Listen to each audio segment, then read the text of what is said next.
Welcome to Whiskey's a Journey. My name is Peter Faciano, and it's another Monday peated Scotch video. This is actually my last peated Scotch video within this series, and I don't know where to go from here on my Monday series. I have gone through all of the different types of whiskeys that I've had in my collection from the very first video that I've shot. Now I'm kind of like up in the air on what to do on Mondays. Let me know in the comments down below what you would like me to do going forward, and I'll take it into consideration.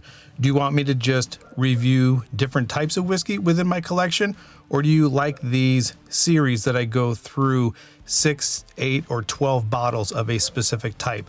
I'd be curious to hear from you. I'm not exactly positive what I'm gonna do, but I would definitely like to hear from you in the comments down below what you would prefer. So let's get into the last peated Scotch bottle of this series. We're taking a look at Octomore 13.1. This is an Islay peated Scotch, and right on the label it says that it's super heavily peated, coming in at 59.2% ABV, natural color, non-chill filtered. It's 5 years of age, and the cask maturation is ex-bourbon. And I mentioned super heavily peated.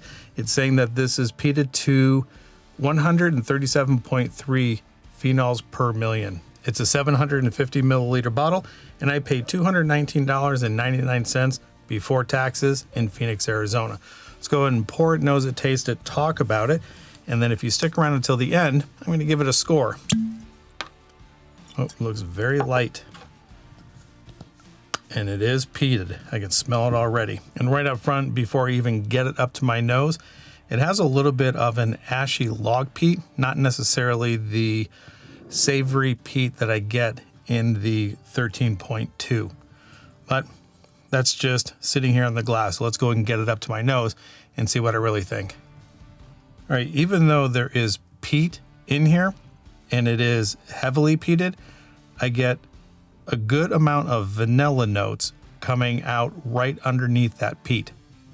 It's sweet. It's oaky, ash, campfire log for the peat profile, and there would also be a slight amount of green grape notes coming through along with that vanilla. All right, let's go ahead and get it on the palate. Yeah, there's a big ABV punch right up front. As soon as that burn goes away, you're hit with that ashy peat note, followed by vanilla and green grape. And there's a slight amount of sweetness too. Not necessarily a fruit sweetness, but there is, I guess it would be a malty, sugary sweetness. And if I'm not mistaken, malt does have a certain type of sugar sweetness to it. And maybe that's what I'm getting. With this being 5 years of age, I don't think it is very well rounded. I think the older the whiskeys become, there's a certain wood softness that envelops the palate. This does come across as a little bit sharp, a little bit prickly, but there's enough oak that I think that you can pick up on some age. All right, before I get into my second sip, I also want everybody to know that my channel anniversary, my 2-year channel anniversary, is coming up on May 1st. And I think it was 2 Fridays ago, I did a port flight, and I'm giving that port flight away. So if you are interested in supporting the channel and you would like to donate a super thanks, just underneath the video, there's a little heart with a $sign in it.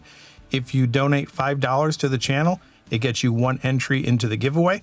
Just go back to my port flight video, and if you want to donate there, go ahead and donate there. That's kind of where I'm keeping track of everything. And then on Wednesday, my Sip It or Skip It episode, I'll announce the winner. All right, let's go ahead and get that second sip in. I want to really concentrate on the finish and see if there's any other notes underneath that peated smoke note that I can actually get. The second sip, I'm a little bit more acclimated to the ABV. So the first thing that I get is the peat note, good amounts of wood barrel or wood tannin, wood bitterness on the side of my tongue. That vanilla note escalates, and then all the way through from the arrival to the mid palate to the finish is that ashy log peated note. And what's coming across now on the finish is a pretty good briny, salty note as well. I didn't get salt or brine on that first sip, but that second sip, it's definitely there. I have the 13.2 and the 13.3, and of the 3 that I have, this one to me seems to lack depth. The others are pretty flavorful, and I think they unfold, and there's a little bit more to them. The complexity of this one and the depth of flavor, I don't think matches the other two. Now, don't get me wrong, it's still a really good pour, but in just my own frame of mind thinking about it, I think I like the other two more than this one. So let's go ahead and add water to this, see if it changes the profile at all. I'm not really going to talk about Bruichladdich all that much because I already talked about that during my Port Charlotte 10 video. If you're interested in that, in the history of Bruichladdich, go ahead and go back to that video and take a look at it. Today, I'm just going to concentrate a little bit on the brand Octomore. So let's go ahead and get some water in here, let it do its thing, and then talk a little bit about Octomore itself. So even though Octomore is a brand that is being produced by Bruichladdich, back in 1816 to 1852, there was actually a running distillery under the Octomore name. And it wasn't until 2002 that the distillery Bruichladdich brought back the Octomore name and eventually ended up releasing the first bottle of Octomore in 2008. And based on what I'm reading, the Bruichladdich pot stills are really tall and long. So as this is going through the distillation process, even though this is very heavily or super heavily peated, I think the height of the stills doesn't quite make this as peated as you might think. Now don't get me wrong, it is peated and it is heavily peated, but I wouldn't say that it has the most peat flavor from all of the bottles that I have in my collection. There's some Ardbegs and some Laphroaigs that I think have a little bit more of a peat punch than this does. I'm not saying that it's not peated because I already said it. It is superly heavily peated. But again, I think there are other peated scotches in my collection that come across as more peated. Take that for what it is. But let's go ahead and get on to a nosing, a taste, and then just jump to the score. All right, now I'm getting a little bit of a pineapple note that wasn't there at the very start. A little coffee note also jumped in, and it turned a little bit rubbery. So it's gone from a campfire ashy log to now almost a rubber ball note. The ashy note is still here, but now the rubber ball note, maybe Band-Aid iodine, is starting to show through. But the vanilla is still there. The malt is still there. I still get a little sting on the nose, so the ABV doesn't seem to be cut through that much. On top of the salt note, there is also a sour note coming through.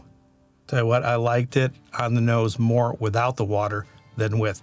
Let's go ahead and get on the palate and see if those things are coming through on the palate as well. Yeah, that little bit of water turned it a little bit more spicy. It cut down on the sweetness and the vanilla. That sour note maybe now is a combination of a sour bitter note that I don't quite particularly care for. Now, it is just me. I'm not going to tell you how to drink any of your whiskeys. It's your whiskey. You drink it how you want.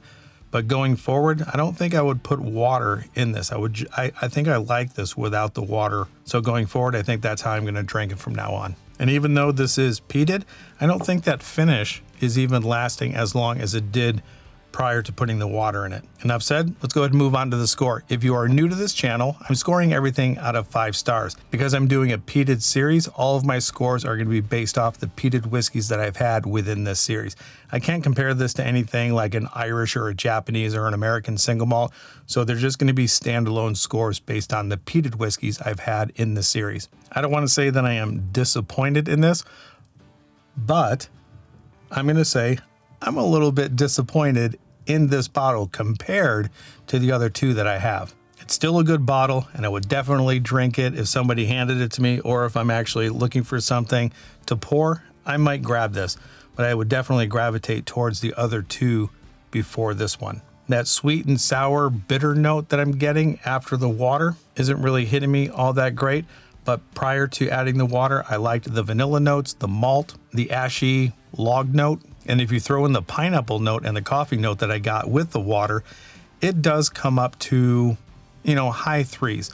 So I think I'm going to give this one 3.95 stars out of 5. Have you had any of the Octomores? Let me know in the comments down below what you think of them. If you have a specific Octomore that you like more than others, and I think they come out with 4 releases a year, the ex-bourbon, a sherry, an Isla barley, and then I think they do some other special release. I thought I saw a 13.1, 2, 3, and 4 being released. I'm not exactly positive. If you know, let me know in the comments down below if they come out with 3 or 4 releases of Octomore a year. Where would you rank Octomore as far as peated whiskeys go?